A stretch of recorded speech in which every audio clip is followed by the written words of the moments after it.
National Indigenous People Month, so we get to celebrate Native Americans. And it's also National Literacy Month, so all about reading books and enjoying the words that are coming off the pages with you. And so I love to read stories with you. And tonight I get to tell you about the Mayan Native Americans. And so they are in North America, but they are in Central America, south of Mexico. So another beautiful group of people that do come to live here in the United States. So you might see people that are Mayan coming to our country. So pretty exciting to be able to learn about people native to North America. Hola comunidad de Greenfield, soy Superintendent Galvan, aquí con ustedes otra vez, leyendo más historias. Estamos celebrando este mes de personas indígenas de este país, pero también de Norteamérica. Es un continente desde Canadá, América, México y México Central. América Central. Y los mayas son de América Central. So, qué bueno que podemos aprender de ellos y disfrutar en este momento de celebrar la gente. También este mes es de la literatura y de poder leer libros y aprender cómo leer. So, estamos celebrando eso también. So, gracias por estar aquí para celebrar libros y también las personas que vamos a aprender en este libro, las mayas. Okay? So, aquí vamos. Here we go. Maya territory. Maya homelands were in Mexico and Central America. This area is considered Mesoamerica. Mayans lived in the Yucatan Peninsula in Mexico. They also lived in Guatemala, Belize, Honduras, y El Salvador. These places have beaches, jungles, and mountains. So you'll see there. It's down by Mexico, down on the bottom, but it's also in the Yucatan Peninsula, which we see there as part of Mexico, donde está Cancún and the other places up in the northern or the southern parts. Home life. Most Mayan families lived in homes built from wood, stone, and mud.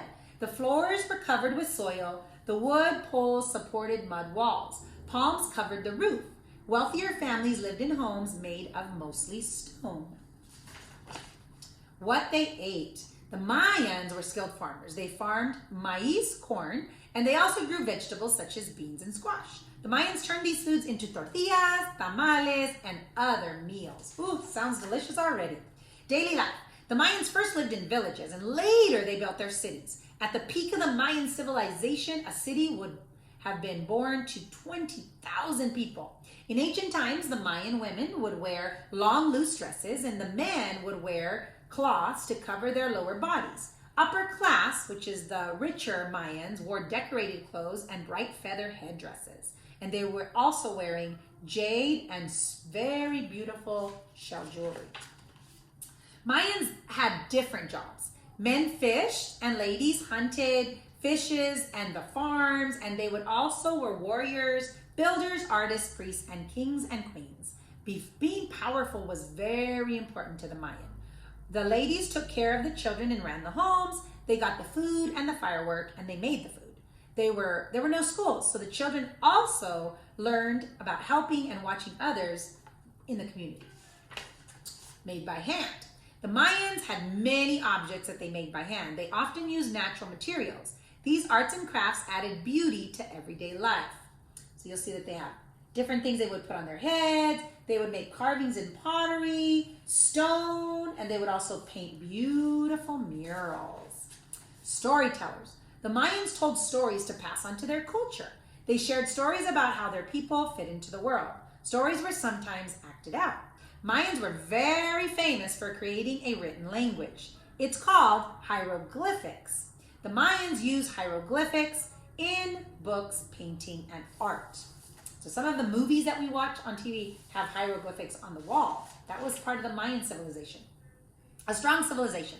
Around 2000 BC, before Christ is what BC stands for, the Mayan civilization began in Guatemala and small settlements. Later, the Mayans built cities with stone pyramids and temples, and they mapped those movements according to the sun, the stars, and the planets. The Mayan reached their peak between 250 and 900 AD, and that's called Anno Domini, or after death, after Christ died. There were many cities. Some famous Mayan cities were Tikal, Copan, and Palenque. Mayan culture became very strong. Much of it came from the Olmec, who lived before the Maya. The Maya made art, played music, and had an advanced math system. Their civilization was one of the most powerful of its time. By 900, the Mayan civilization had begun to decline. This continued for many years. The Spanish arrived around 1517, and before long, they took control of the Maya. Over time, Mayan ways of life changed to reflect the Spanish. And that is the story for us tonight. And it's not really a story, it's informative text, so it really is true story in terms of things that happened. And so you'll see there, the Mayans built their large pyramids. This is very famous in Mexico. Chichen Itza became the most powerful Mayan city in the area and was ruled until 1200. Hernan Cortes is one of the people who and his men arrived in Mexico, and they brought diseases and killed a lot of the Mayans because they came from another country. People began to seriously explore the Mayan sites in culture in the 1800s, and then many Mayan hieroglyphs were recorded in a book. People worked to understand the Mayan writing, and that was around 1962. And in 1979, the ruins of the city of Tikal were named a UNESCO heritage site. So finally, the Mayans were being recognized for the wonderful things and their contributions to America. So here they are today. The Mayan have a long, rich history. They are remembered for their carved calendars and written language. Today, the Maya live in Mexico, Guatemala, and Belize. Mayan roots run deep, and the people have kept alive those special things that make them Maya. Even though times have changed, many people carry the traditions, the stories, and the memories of the past into the present. And that is our selection for tonight. Mayans, los Mayans, beautiful people, Native Americans to our country. We're so thankful that you're reading and learning with us, because this gives honor to all people that we celebrate across our great nation. So thanks for being here with me, Superintendent Galvan with Greenfield School District. Always happy to read your story and sending a great big bear hug from our family to yours.